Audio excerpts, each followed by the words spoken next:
Marcos Jr. inilaglag na ng sariling bataan. At ito, may isang video leaked na si Vice President Sara Duterte, video po ni Vice President Sara Duterte na maaaring ikabahala o ikatakot ni Marcos Jr. Naku po, ito na nga mukhang kinakabahan na sila. At parang ba't ganito? Parang unti-unti na nagkakalaglagan. Parang parang nagkakasikwatan na ho sa loob. Oo, kasi hindi, alam nyo, kasi marami kasi minsan talagang epal-epal dyan Hindi mo ang hirap kaya sa isang kumpanya na marami kang boss. Hindi, sa totoo lang, ang hirap nun sa isa sa kumpanya na parang ang boss mo or ang dapat mong sundin ay 3. Paano kapag yung isang boss mo ayaw dun sa utos ng isang boss? Edi yari ka na. Dito nga mukhang ang dito parang nagkakalaglagan na. Oo, kasi parang alam mo yun, kasi may mga balita. Ito balita lang naman na parang may manunumpa na. Parang may manunumpa na. Hindi natin alam kung kailan darating yung manunumpa na yan. Pero may mga balita na parang may manunumpa na ulit. Hindi ko rin alam kung anong sumpa ba tong ano bang klaseng pagsumpa itong mangyayari, no? Hindi ko alam kung manunumpa na ba si Vice President Sara Duterte dahil siya na ang bagong presidente. O manunumpa na si Marcos Jr. dahil pananagutan niya na lahat ng mga kaso na kakaharapin niya sa Pilipinas. So yan po ang ating mga pag-uusapan at i-reveal ho natin ngayon dito sa ating YouTube channel na Jay Guevara TV.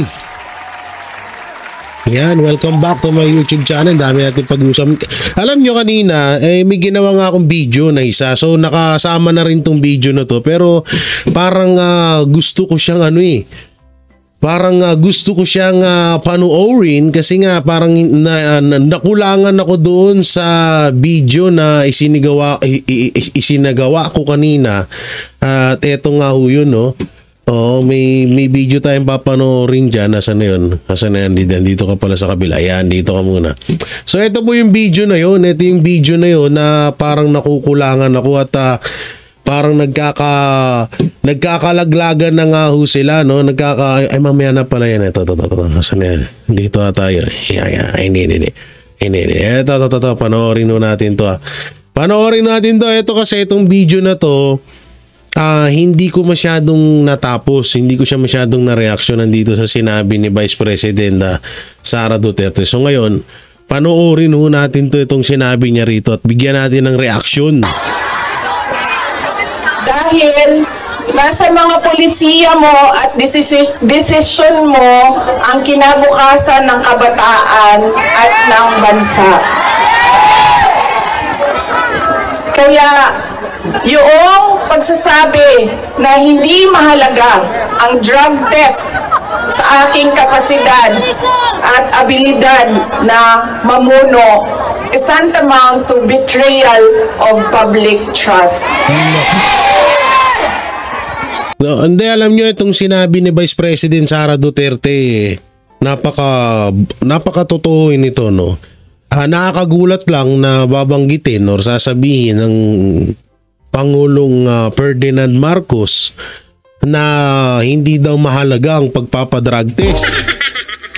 Alam naman ho natin na ang ugat ng gulo rito sa bansang Pilipinas ang drugs or ang droga. Yan na, dyan nagmumula lahat ng ngayon ng krimen na nangyayari sa Pilipinas. Number 1 na ho yung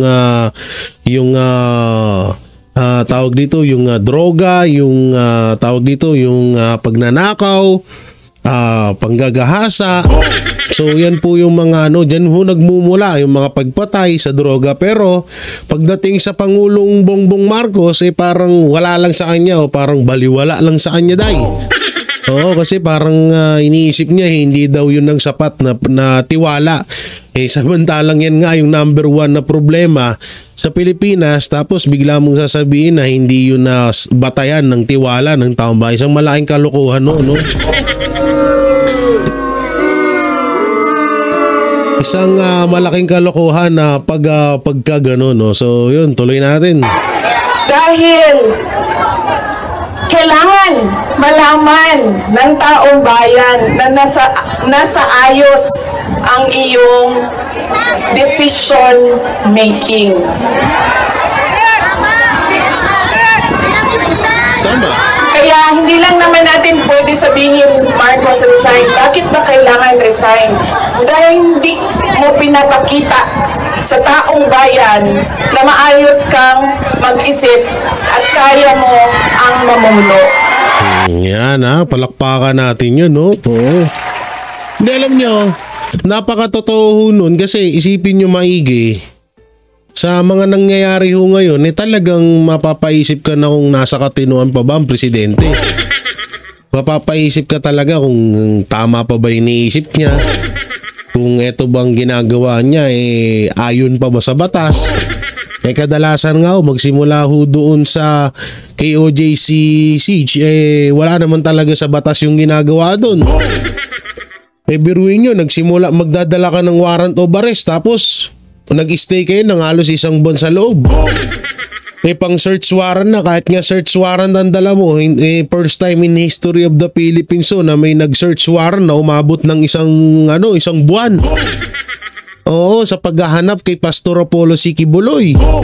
Isa hong malaking kalokohan na yun, no? Yun po yung number 1 at eto nga sinunod-sunod na. So kung ikaw ang tatanungin at kung yung ordinaryong Pilipino lang, kahit bata nga siguro tanungin mo, mapapaisip na ano ba to, nasa katinuan pa ba ang presidente, ba't niya to ginawa? Bakit niya ginagawa ito? Kaya yung tawag dito, pagpapadrag test, yun yung number 1 na talagang simbolo at katunayan na karapat dapat ka pang paniwalaan ng taong bayan. Karapat dapat ka pang pagkatiwalaan. Kasi kung ultimong drug test, tumatakbo ka na, hindi naman puputulin yung ulo mo doon. Hindi naman tatanggalin lahat ng buhok mo, kapiranggot lang. Bakit takot na takot ka? Yun yung pinupunto ni Vice President Sara Duterte dito, na ginagawa na naman ng fake news sa ibang mainstream media. So wala tayong magagawa. Takot siya sa drug test. Bakit nga ba? Yun yung pinakatanong dun, bakit ka takot magpa-drug test? Hindi ka naman mamamatay pag nagpa-hair follicle test ka. Kukuhanan ka lang naman ng gaganyan na buhok, tapos okay na. Antay ka lang na resulta. At eto pa, di ba? Alam naman natin na hawak nila ang lahat, di ba? Pero bakit ganun, no? Na parang kasi ang kinakatwiran ng mga alagad ni Marcos, nagpa-drug test naman daw siya at pinakita na. So drug test nga, ang hamon, hair follicle test. Kasi sa drug test parang 3 months, 1 week, inuman mo lang ng gatas or kung ano-anong wala na daw yung sa dugo na ganun. Wala na daw yun sa Pero kasi yung drug test maaaring parang sa ihi lang ata ang tinest doon. Ang hamon nga, hair follicle test para talagang sureball na hindi addict si Marcos. Kaso hanggang ngayon at tinatawanan nga lang niya palagi yan at hindi daw yan batayan. Bagay kung sa bagay, sabi nga ni Marbil, yung mga addict, yung mga gumagamit nga daw ng droga, lalo na yung mga manggagawa, hindi daw maituturing na mga addict yung kasi ginagamit lang daw sa kanilang trabaho. Ang lupit, di ba? Okay, tuloy.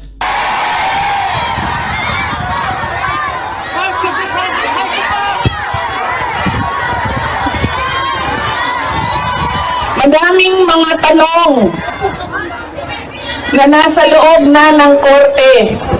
Ang PhilHealth, ang pagkuha ng pondo ng PhilHealth para bang naging pyramiding ang ginawa nila sa budget ba? Kumuha sila ng kulang ang pera dito, kumuha sila sa ibang source para isalpak dito, ay nahanapin na naman sa ibang source yung nagiging juggling at parang pyramiding na ang nangyari sa budget. At kung nakikita ninyo at naiintindihan ninyo ang budget, karamihan doon pamigay lang ng mga politiko na tinatawag nating ayuda.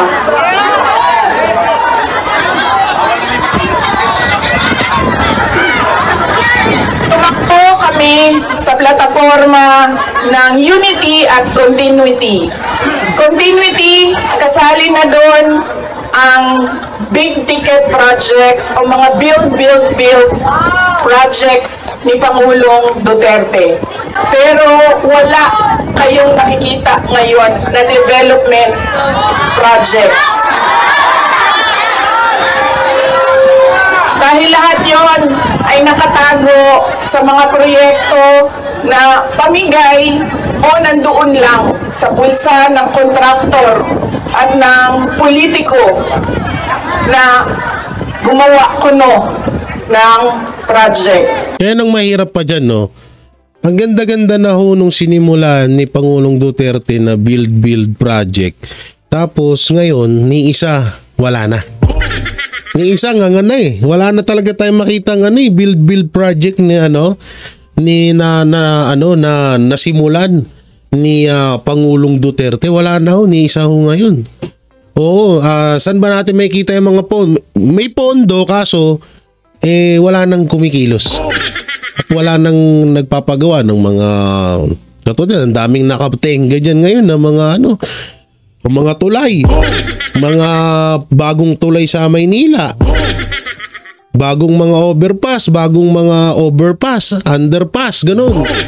Wala, nakatenga na. Ang dami niyan. Pag pupunta po kayo dyan, makikita nyo. May mga project dyan na hanggang ngayon, nakatenga na lang. Lalo pa siguro sa mga probinsya. Sa iba't ibang mga probinsya, maraming sigurong mga nakatenga dyan. Tapos yung pondo, ang masakit dito, yung pondo ho, na para doon sa build project, inilalaan sa ayuda. Kasi nga, eleksyon. Sabi pa nga ng COMELEC, yung mga namimigay daw ng pera, namimigay daw ng bigas, hindi pa daw nila pwedeng bawalan daw yon dahil hindi pa naman daw election time. So, di ba? Sobrang nakakagago lang. Wala Kaya nga natin binoto si Marcos Jr. kasi nga ang pangako niya, itutuloy niya yung build project ni Pangulong Duterte. Na ngayon, ang nangyari na build ayuda na Oo, build na yung pinapalaki. Hindi na build ang tawag, bill na. Ay nako, so tuloy natin. Ganda nitong pag-usapan tong sinasabi ni Vice President Sara Duterte. Makikita ninyo na hindi handa ang Kongreso sa paggawa ng budget dahil may mga blanco doon sa enrolled bill na pinasa nila. Ibig sabihin, walang nag-iisip at hindi pinag-isipan paano ba natin gamitin ang pera ng gobyerno na makita natin na merong kapayapaan at kalambuan, kauswagan sa ating bayan. Noong ako ay tinanong noon bakit ako nag-resign sa Department of Education. Sabi ko, unang-una personal yon. Meron kaming personal na hindi ko gusto na ginawa niya sa akin. Pangalawa, dahil sa loob ng Department of Education. Sinabi ko na itong noon, personal ko to na experience. Yung budget ng school building program ng Department of Education, pinaghati-hatian lang sa loob ng House of Representatives. Grabe, no? Kaya kaya talagang yung House, tingnan nyo kung paano sila kada kibot na may ganito. Kita mo ngayon, yung mga congressman, Todo ano na naman yung mga congressman todo takip butas na naman. Nadawit na naman sila dito. Tanan kung ano na pinagsasabi ni Ortega. Keso ganito, keso ganyan. Anak ng teteng, sabi ko, wala nga, nagkukumagugog na yung mga loko-loko. Nag-uunahan na makapag-reaction kay Vice President Sara Duterte. Tindinaig pa yung mga vlogger no? Nangunguna si Ortega para lang kasi dito nga nabanggit nga rito ni Vice President Sara Duterte na pinaghati-hatian pala sa Congress yung budget na para sa tawag dito DepEd sa mga school project kaso wala na, nasa bulsa na pala nila. Ayon yan kay Vice President Sara Duterte rinig nyo naman. Baka sabihin nyo mamaya, si Jay Guevara, naman tayo. Patawag natin sa Tuadcom. Huwag nyo na ako patawag dyan. Ano ba naman kayo? Alam nyo, ako ay, sa susunod, purihin ko kayo. Pag nanaginip ulit ako.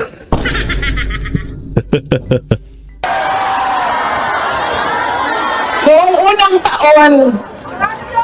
unang taon, nagawan ko ng paraan. Sabi ko, hindi pwede. Sige, kung yan ang gusto ninyo, yan ang makapagpapasa ng budget. Para magkaroon ng budget ang Department of Education, dadaan pa rin kayo sa validation ng regional offices ng Department of Education. Pag sunod na taon, naisipan na nila kung ano ang gagawin nila at hindi nila ma-deny ito dahil nakikita ninyo sa papel. Kaya wala din kumukontra sa akin dahil nakikita sa papel. Ang ginawa nila, gumawa sila ng sarili nilang listahan. Doon nakikita mo, pinaghati-hatian nila ang school building program at inattach nila sa General Appropriations Bill na sinabmit nila sa Senado. Grabe. Sinabi namin sa mga senators, nakita niyo ba kung anong ginawa? Sabi nila, oo, nakita namin kung anong ginawa ng House of Representatives. Sabi ko, please, hindi natin masasolve ang problema ng school building program kung ganito lagi ang nangyayari sa budget ng new construction. And meron pang ibang problema sa loob ng budget. Sinubukan ng yun para sa school project yun. Tapos ganun lang ginawa nila. Tapos kung pag nasita-sita mo, gagalit. Ang malupit pa rito, pag nangangampanya para daw sa kinabukasan ng kabataan, para daw sa kapakanan ng kabataan, yung parang nga sa kabataan ng mga project ninakaw nyo yung mga hype kayo Ang lupit nila, Tanginang yan. Bagay. Si impyerno naman bagsak niya. Si impyerno naman bagsak niya. Sige lang, tuloy nyo lang yan. Mga senators na tanungin, pasagutin, sumasagot, yes, pero pagdating sa BICAM, anong nangyari? Wala namang wala namang totoong BICAM kung saan pinag-uusapan ang paggamit ng pera. Ang desisyon lang na nandun ay kay Zaldico, nung panahon ko, kay Zaldico at kay Martin Romualdez. At diretsong pinapapirma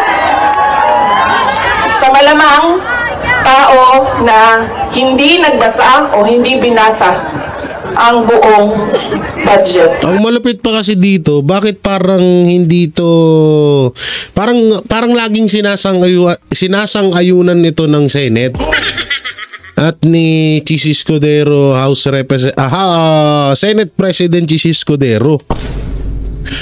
'Di ba? Kasi kung alam na nilang may ganon, dapat tinarang na agad nila. Kaso paano haharangin kung sila din nakikinabang Oo nga pala. Nakalimutan ko. Ganun nga pala yun. Oo nga pala kung ikaw nakikinabang ka rin naman, di ba? Wato paharangin, sayang din yun. Lupit, grabe to. Kaya, walang nakakita o hindi nila nakita dahil hindi naman binasa na may blanco doon at pwedeng lagyan ng kahit anong amount yung mga blanco sa budget. Madaming katanungan, madami ang problema ng bayan. Kaya lagi ko sinasabi, hindi kami ang problema ng bayan. Ang problema ng bayan ay ang governance mismo ng Pilipinas. Tama, oo. Wala ang ginagawa ng gobyerno, puro sa Duterte. Kaya nga ilang beses namin inulit, ito hindi naman tayo against sa mga Duterte, no? Alam niyo yan kung gaano namin kamahal ng Banateros yan. Pero kung iisipin nyo, kung halimbawang ma-impeach si Vice President Sara Duterte, mapakulong si Pangulong Duterte, kung tutusin, nakakulong na nga, anong nangyari sa bayan? Hindi, kahit yung kay Pangulong Duterte na lang anong nangyari? Anong nangyari sa bayan? Diba? Una-una, nagkagulo pa. Nagkagulo ng sobra ngayon. Na hindi nga natin alam, bukas sa makalawa, baka may people's power na. Diba? Oh, yung presyo ba ng bilihin, bumaba ba? Yung bigas, kuryente, tubig, bumaba ba? Yung polusyon sa Pilipinas, nawala ba? Yung mga adik, mga magnanakaw, mga rapists, nawala ba sila? Walang nabago. Yung gobyerno natin nakapokus lang sa mga Duterte. Imbis na pagpokusan nila paano solusyonan ang kahirapan sa Pilipinas, pero wala silang ginagawa. Ganoon sila kalupit. Yan ang problema ng bayan. At dahil may problema sa gobyerno, ay tuloy-tuloy ang kahirapan doon sa ating bayan. Nakikita nyo yan dahil dumadami ang nakikipagsapalaran sa ibang bansa. Dahil sa kawalan ng oportunidad doon sa ating bayan.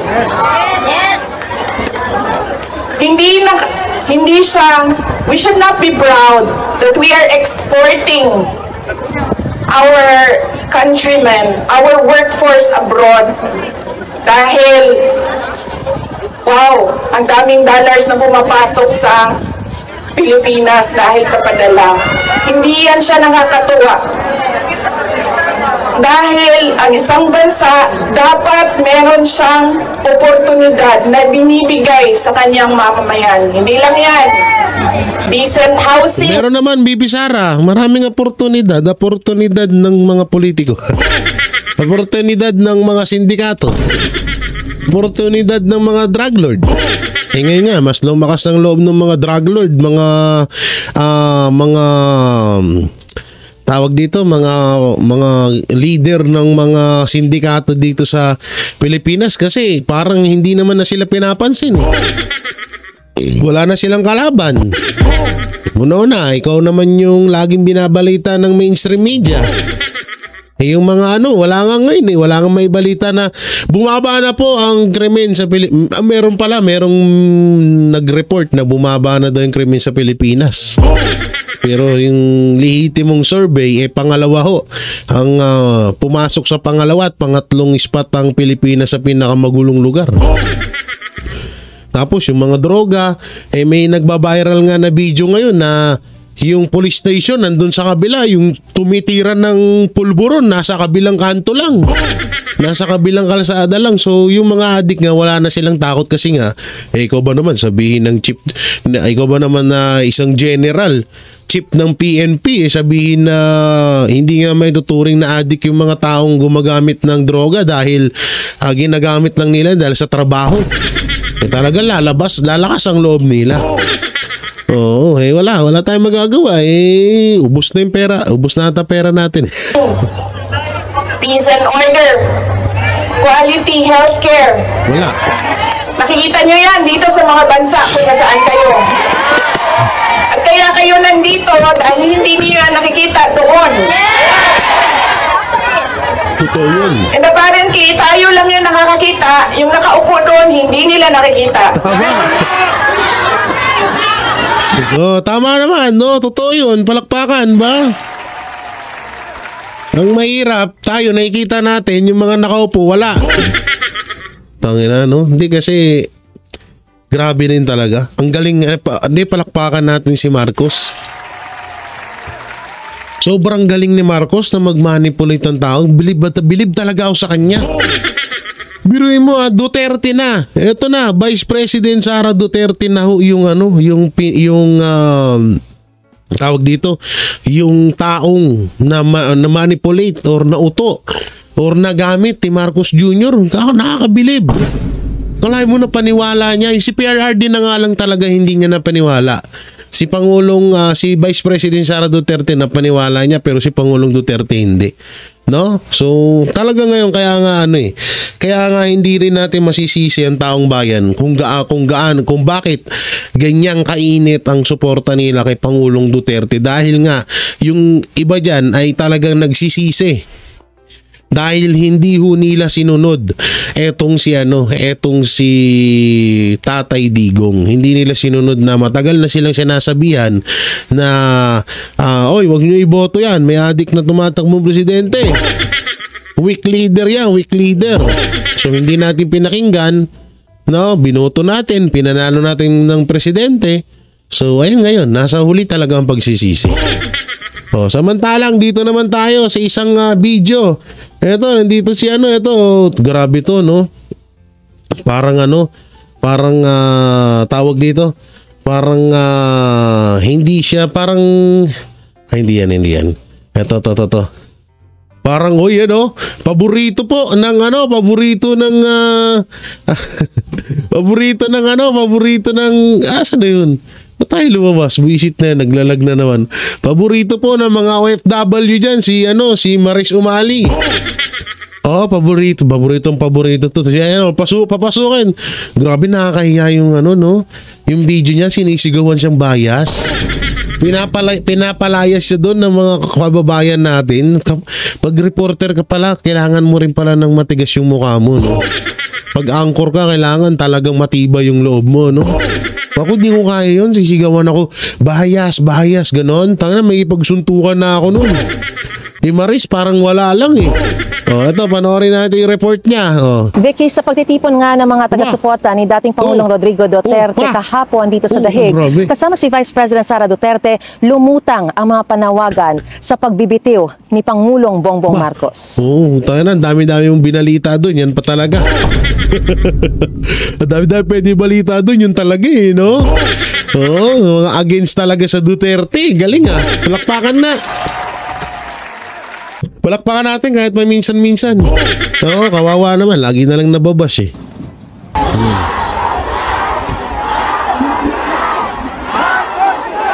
Yan ang paulit-ulit na sigaw ng mga taga-suporta ni dating Pangulong Rodrigo Duterte at ang sagot ni Vice President Sara Duterte. Nagsabi niya, hindi ako Marcos resign. Bakit ba kayo? Narinig nyo naman Kayo may sabi niyan, hindi ako. Liwanag, baka ano pa sabihin nyo? Kailangan resign. Dahil hindi mo pinapakita sa taong bayan na maayos kang mag-isip at kaya mo ang mamuno. Bring him home! Ayon sa bise, gagawin nila ang lahat ng legal na paraan para maiuwi sa bansa ang ama. Pero nag-aalala raw siya na baka matulad ang ama sa nangyari kay Senador Ninoy Aquino na binaril sa tarmac pagbalik sa Pilipinas noong August 21, 1983. Sabi ko, yung kagustuhan mo na umuwi, yan din yung katapusan ng buhay mo. Magiging Ninoy Aquino Jr. ka.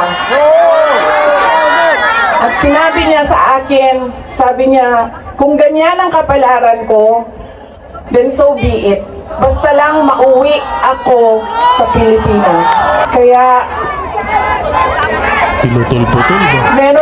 Meron man akong worry para sa kanyang safety and security, pero lagi niyang inuulit-ulit talaga, ibalik niyo ako sa Pilipinas. Bring him home! Bring him home! Tatay Digong! Mensahe ng bise sa mga taga-suporta. Ipaalam sa kanila na mali ang ginawa. kay Pangulong Rodrigo Duterte. At paano maitama yon? Ibalik nyo lang siya sa Pilipinas. Ituloy nyo lang yung kaso, walang problema.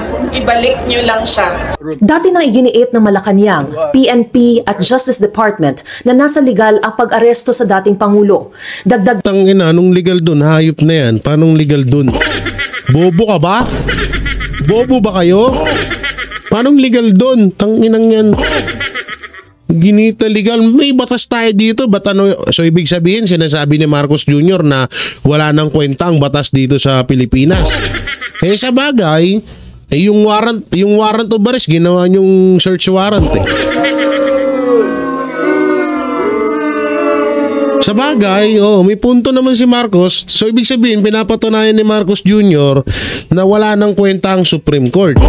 Na walang kwenta ang korte. Kasi nga, eto, napaka-basic naman nitong kaso ni Pangulong Duterte. Ba't hindi kayang solusyonan dito sa Pilipinas? Ba't kailangan mo pang kailangan mo pang umasa sa ibang bansa? Putang ina, kung ibabalik mo yung dati na lagi na lang tayo umaasa sa ibang bansa, tingnan mo hanggang ngayon pulubi pa rin tayo. Magiging alipin na naman tayo ng mga puti. Tanginang yan. Kalokohan. ng bise, may inihayag daw na pangamba ang dating Pangulo para sa darating na eleksyon.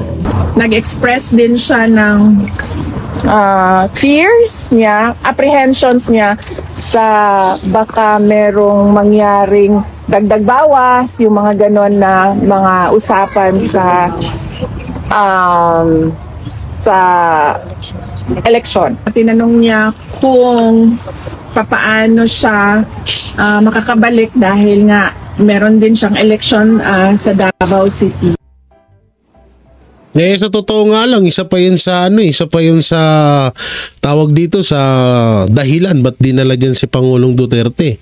Yung makaiwas na sa pangangampanya ng mga kandidato ng ng mga Duterte senatorial candidate, dahil kapag nalaman ng mga Pilipino na dadalo si Pangulong Duterte, talagang dinadagsa. Talagang pinupuntahan ng mga Pilipino saan man sulok sa Pilipinas.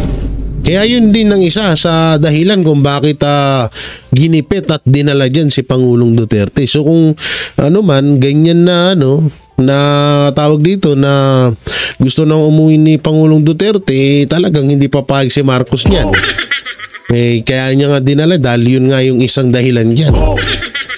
Itong GMA naka 7 minutes pa kayo dito dugtong-dugtong. Tagal-tagal ni Maris Umali nagre-report doon, dugtong-dugtong video nyo. Vicky, sa mga sandali nito ay may nakikita ulit tayo ng mga kababayan natin dito sa may detention facility na pumunta para mabisita rin ang dating Pangulo at tignan nyo, yung binalita kung kailang konti na lang yung tao. Yung punong-puno yung tao dyan, hindi tinuro. Hindi binalita kung kailang konti, tsaka binalita. Ang galing palakpakan. Ay, naku po, bias media nga naman, ayoko naman panoorin to, buwisit na. Dito tayo sa isa. Dito sa sinasabi nilang parang nagpapaalala na si ES Bersamin na wag daw dumalo sa hearing ni Amy Marcos. Panoorin. Nahihirapan daw si Senadora Amy Marcos na magpatawag ng resource person na haharap sa ikalawang pagdinig ng Senado kaugnay sa pag-aresto kay dating Pangulong Duterte. Si Executive Secretary Lucas Bersamin magpaalala naman tungkol sa executive privilege ng mga isang sip-sip miyembro ng gabineteng dadalo. Okay. Nakatutok si Mav Gonzalez. Noong araw na dininig ng Senado ang ukol sa pag-aresto kay dating Pangulong Rodrigo Duterte, may binigay na paalala si Executive Secretary Lucas Bersamin. Sa isang liham kay Senate President Chis Escudero, sinabi nitong gagamitin ng mga dadalong miyembro ng gabinete ang kanilang executive privilege. Sumulat sa akin, sumulat din kay Chairperson ng Komite, Senator Amy Marcos, na gagamitin nila ang executive privilege kaugnay sa anumang pag-uusap na naganap sa pagitan ng Pangulo at ng kanyang mga gabinete na ginamit yata ng 1 o 2 beses lamang. Depende sa tanong na ipinukol ni Senator Marcos. Ang tinutukoy na executive privilege ay nakapaloob sa kontrobersyal na Executive Order 464 na inilabas ng Administrasyong Arroyo. Sinasabi ditong kailangan ng pahintulot ng Pangulo bago humarap ang mga opisyal sa Kongreso at hindi nila maaaring ibulgar ang mga bagay na confidential at classified na kanilang nalaman dahil sa kanilang posisyon. Pero sabi ni Escudero, hindi ito blanket privilege para sa mga taga-ehekutibo. Hindi ito dahilan para hindi magpunta at dumalo. Ito'y karapatan na binibigay sa kanilang tumangging sumagot kapag pwede nilang ma-invoke ang executive privilege sa isang katanungang maaaring magbigay ng detalye ng pag-uusap ng miyembro ng gabinete at ng Pangulo. Itinanggi rin ni Escudero na sinubukan niyang pigilan ang pagdinig ukol sa ICC noong nakaraang Huwebes. Hindi totoo yun. Ayoko na sana magkomentaryo sa chismis. Hindi kami nagkausap kaugnay niyan. Na kay Senador Marcos na raw kung gusto pa niya sundan ang pagdinig ng Senate Committee on Foreign Relations. Depende kung makabuo ako ng mga resource persons, kailangan ko ng mga former justices, yung mga experts sa international law, nahihirapan ako kumuha May iba, Matay na, yung Congress ka nakakabuo Ikaw pa kaya, Senator Amy? So ito, ano ba bang, alam ko kahit papano may pinatutunguhan naman etong hearing na to. Kasi may mga bagong detalye at nabubulgar na mga sikreto. Kaso, alam niyo yun, obvious na yung nangyari kay Pangulong Duterte, tapos parang ang gagawin i-hearing para masolusyonan. Pagbuti sana, pagtapos ng hearing na to, maibalik na si Pangulong Duterte, okay sana yun. Kaso hindi Hindi ko nakikita dito sa hearing na to Diba? Kaya, parang kalukuhan to. Takot, yung iba sabi maiipit sila sa politika. Naintindihan ko naman, importante malaman kung ano talaga ang nangyari. Ngayon, kung nagagalit sila, anti-administration daw yung hearing, ang sa akin, simple lang naman, nagtatanong ako dahil... mga palusot nyo. Oo, kung parang nagagalit yung Marcos supporters. Bagay, iilan lang naman sila Siguro sabihin na natin paubayan na natin 1 milyon. 1 milyon yung suporta na lang ni Marcos ngayon. Yung ibang mamayang Pilipino puro Duterte na. Kalokohan puro paway pik no? Hindi ko alam ang sagot. Ang pagdinig noong nakaraang linggo, tila nagpapakita ng banggaan sa pagitan ni Pangulong Marcos na nagpa siyang makipag-cooperate sa Interpol para maaresto ang dating Pangulo at kapatid na Senadora Amy Marcos na nag-iimbestiga sa desisyong ito. Ito alam nyo itong strategy na to gusto talaga nilang palabasin dito na matakpan yung issue. Gusto nilang patayin yung issue kay Pangulong Duterte. Dahil nalalapit na ang birthday ni Pangulong Duterte na medyo kabado ang mga Marcos. Hindi ko alam kung ba't sila kabado. Hindi ko alam kung ano ba yung sumagi sa utak nila na ba't sila parang kinakabahan ngayon. So gusto nilang palabasin, maglalaban or mag-aaway ang magkapatid na Marcos. Kung maglalabanan, ganun. Baka dumating pa sa punto na magdedemandahan kunwari ganun. No, yan ang nakikita akong dahilan rito strategy nila. Kung sila mag-aaway. Lulo nyo. Hindi nyo ako mapapaniwala sa mga ganyan sa mga ganyan nyo. Samantalang panoorin natin to. Ito ba yun? Tingnan ko nga. Ito ata yun.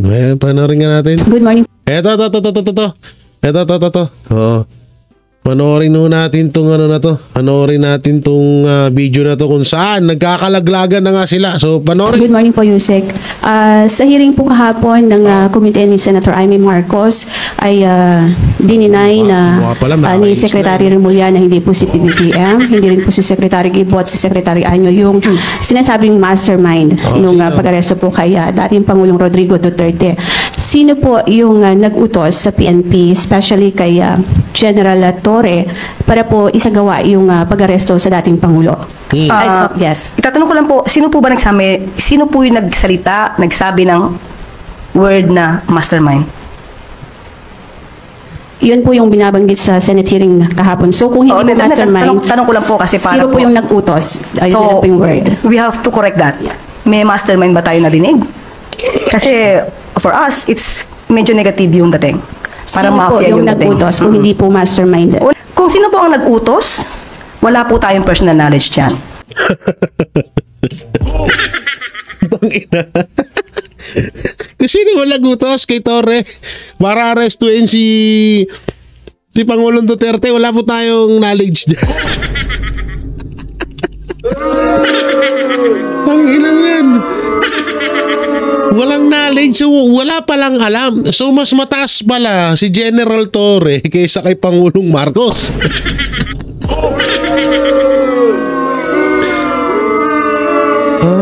Ganun pala ka. Oo, ganun pala ka. Ayun. Oo, hindi mo naman kasi kami in-inform, ma'am eh. Minsan kasi dapat, uy, ba't nawala yun? Minsan kasi, ma'am, dapat ini-inform nyo kami para naman na, para naman din alam namin. Anak ng teting naman, oh. Hindi naman pala alam pala ka eh. Buwisit eh, no? Putang inang yan. Hindi alam ng palasyo kung sino ang nagutos kay Torre. Tapos, kung hindi alam ng palasyo, ba't hindi inaaksyonan ng palasyo? Anak ng teteng. Liwanag na sinabi niya rito. Mastermind ba tayo narinig? Kasi for us, it's medyo negative yung dating. Para Sino po mafia yung dating. nag-utos kung hindi po mastermind? Kung sino po ang nag-utos, wala po tayong personal knowledge dyan. Kung ano po ang napag-usapan, wala pa rin po tayong personal knowledge dyan. Kung naganap na po, ang dapat na naganap, yan po ay naaayon naman po sa batas. So ibig sabihin, ay, hindi niya magpiliwanag na gusto. Hindi niya masabi, syempre, ang presidente. Ulol, sino ba mag-uutos kay Torre? Di presidente. O di, sige sabihin mo, si Marbil. O, sino mag-uutos? Eto sino nag-utos kay Torre? Syempre si Marbil, yun ang mataas sa kanya. O, sino naman nag-utos kay Marbil? O, alangan naman si Chis Escudero. Hindi naman Senate President lang naman si Chis. Ang presidente si Marcos. Kalukuhan mo, Claire Blurd. Kung si Claire Blurd. sabihin po sariling decision po ni General Torre yung lahat ng nangyaring pag-aresto, pagsundo sa naiyak sa dating Pangulo at sa kanilang grupo. Wala po akong sinabing ganyan. Ang sinabi po lang naman natin, wala po tayong personal knowledge kung ano po ang napag-usapan nila.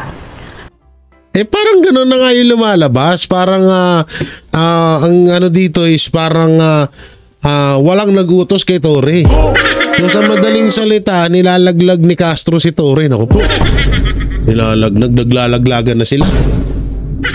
Ito naman yung video ni Vice President Sara Duterte. Panoorin po natin. Alam na ng taong bayan at alam na ng buong bansa na kailangan nila baguhin ang muka ng ating gobyerno. At alam nila na kailangan nilang iboto 10 doon sa mga kandidato na yon. Unang-una, yung mga kandidato ng PDP, Senator Bongo, Senator Bato de la Rosa, Attorney Hinlo, Attorney Bondok, Philip Salvador, and meron tayong 4 na guest candidate, si Attorney Vic Rodriguez, si Congressman Rodante Marcoleta, si Pastor Apollo Kibuloy, and si Dr. Richard Mata. So, siguro ang dahilan kung bakit inalis or ginawa ng extraordinary rendition ang dating Pangulo dahil mukhang magba-block voting ang buong Pilipinas sa 10 senador. Paktay na. Yan na nga yan ang talagang mangyayari dyan. Kaya kayo, mga banateros, mga kabiyaya, si Vice President Sara Duterte na po ang nagsabi na baguhin ang muka ng politiko ngayon. At mag-straight tayo wala tayong papalagpasin sa yung 10 kandidato ng Duterte is ihalal natin dahil isa rin yan sa dahilan kung bakit etong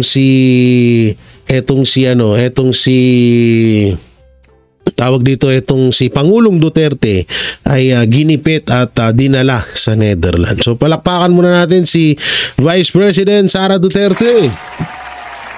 O yan ang liwanag na ho niyan ang liwanag na ho niyan. Baka magpabudol pa ulit kayo. Parang awa nyo na, pati yung hindi bumoto kay Marcos, nadamay na. Okay dyan, si Banat Bay, Kutsoli, Boss Dada, tsaka si Master Judea.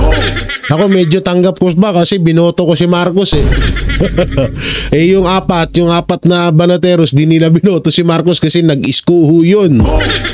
Buti pa sila nag-isko, hindi sila damay sa konsensya. Ako damay sa konsensya nyo, ayun.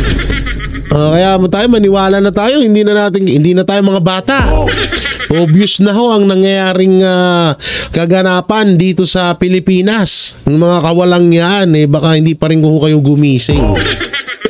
So yan mga banateros, mga kabiyaya, yan, ulitin ko po, sa darating na March 28 ang kaarawan ni Pangulong Duterte, sana magsama-sama ho tayo doon saan man may ganap na rally or peace rally dyan sa inyong mga lugar. So sana masuportahan ba natin at doblehin ng suporta, doblehin ng pagdarasal na may uwi na si Pangulong Rodrigo Roa Duterte dito sa ating bansa. At ayun, mega love shoutout din OFW Hero Abroad sa ating mga mahal na senior citizen at sa lahat na sumusuporta kay Jay Guevara, sa Banateros Brothers at sa buong SMNI. Ang bagong channel nga po pala ng SMNI ay may Facebook account po ang SMNI na News Blast at Nightline, at sa YouTube naman ay DCAR 1026 po. Paki-subscribe at doon po kayo makakapanood ng mga tunay na balita at doon nyo rin mapapanood ang live ng Banateros Brothers. So yun, maraming salamat, ingat po kayo palagi, God bless and peace and bye bye.